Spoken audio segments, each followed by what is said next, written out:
And ladies and gentlemen, from the Gyanavapi Mosque survey to the Shahi Masjid in Mathura to Taj Mahal in Agra and Qutub Minar in Delhi, there's a growing demand to relook what really happened, the uncomfortable chapters in Indian history, and unearth the truth, the facts that exist beyond politics.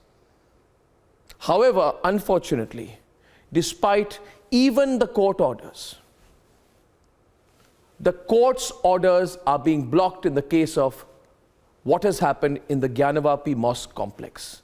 The issue is getting controversial and complex. We believe here at Republic the truth must be allowed to emerge. Whatever that truth is, let's debate. The Gyanvapi row has dominated national discourse.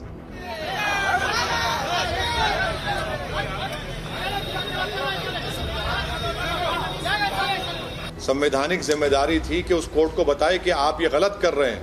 जो विरोध कर रहे हैं निश्चित तौर से वो अराजक तत्व हो सकते हैं। While the legal dispute can be traced back to 1991, the current case stems from an 18th April 2021 petition when 5 women, including Rakhi Singh, Lakshmi Devi and others filed a case. They sought permission for daily worship at Shringar Gauri, Lord Ganesha, Lord Hanuman and Nandi idols located on the outer wall of the Gyanvapi Mosque.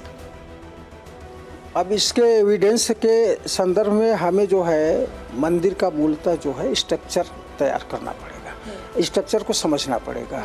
और जो 1669 में जो मंदिर तोड़ा गया, ये बहुत प्रसिद्ध विद्वान थे नारायण भट्ट जी, और उनको अकबर के शासनकाल में राजा टोडरमल थे, उनका दोनों लोगों का बहुत प्रभाव पड़ता था आपस में, और इस कारण से उन्होंने टोडरमल जी से यह इच्छा जाहिर की कि जो हमारा मंदिर तोड़ा गया है उसको पुनः स्थापित करवाने का प्रयास करें। उनके आदेश से यह मंदिर बनाने की अनुमति मिली। The face-off over the Gyanvapi Mosque continues, and what happened today was that the Varanasi Sessions Court said that the matter will be heard tomorrow and the final announcement will also be given tomorrow. So we'll see tomorrow how this develops and what the final order will be by the Sessions Court. विवादी संख्या 4 द्वारा जो आपत्ति लगाई गई थी कि जो है माननीय कमिश्नर अधिवक्ता को बदल दिया जाए, उस पर आज जोरदार बहस हुई है और 56 ग पे जिस पे उन्होंने आपत्ति लगाई थी उस पर बहस हुई है और सुनवाई पूर्ण नहीं हुई अभी, और उस सुनवाई को पूर्ण न होने की वजह से कल फिर जो है पुनः सुनवाई करेंगे। The question really is, why should the possibility of there being more history to Gyanvapi than Aurangzeb's creation be dismissed without so much as a survey?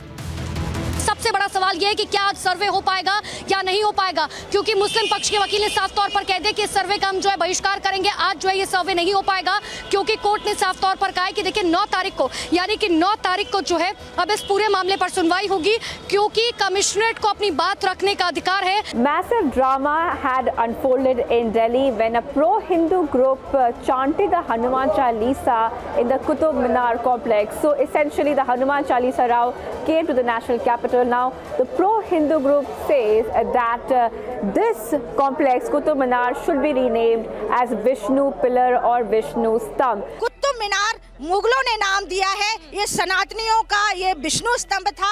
आज भी प्रमाण है कि अंदर गणेश जी की मूर्तियां हैं और भी कई प्रतिमा हैं। Those like Mehbooba Mufti are lashing out at the suggestion. हमारा मुल्क बांग्लादेश, पाकिस्तान और नेपाल से भी पीछे है इस वक्त गुर्बत में, तो ऐसे में लोगों को देने के लिए कुछ भी नहीं है, इसलिए लोगों का ध्यान हटाने के लिए उनको मुसलमानों के पीछे लगाया जा रहा है। उसमें मुसलमानों की मस्जिदें हैं, उसमें ताजमहल की बात हो रही है, दूसरी तीसरी बातें हो रही हैं। दम है तो ताजमहल जैसे जो इस किस्म के हमारे पुराने लाल किले जैसे, तो उनको मंदिर बना के दिखा दे, फिर देखते हैं कितने लोग इस मुल्क के अंदर आएंगे।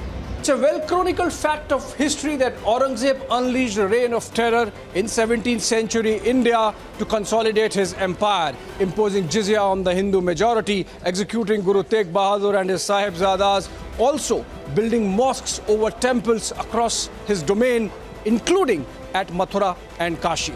मुगल शासक जो भी थे ये विध्वंसक थे, गोरी, गजनी, कुतुब ऐबक, मतलब जितने भी आए काशी में, अंत में आके औरंगजेब ने विध्वंस शुरू किया। नंदी को आप देखिए, नंदी का मुख उधर है जहाँ पे आदि विश्वेश्वर महादेव है। तो आदि विश्वेश्वर महादेव के मंदिर को अगर ये कहते हैं कि मेरा मस्जिद है तो ये गलत है, ये अनर्गल बात है। इसको ही भटकाने का प्रयास कर रहे हैं और जबरदस्ती वाद पैदा करने का कुचक्र रचे है। The whitewashing of history will not work anymore. It's time to debate the reality of Indian history.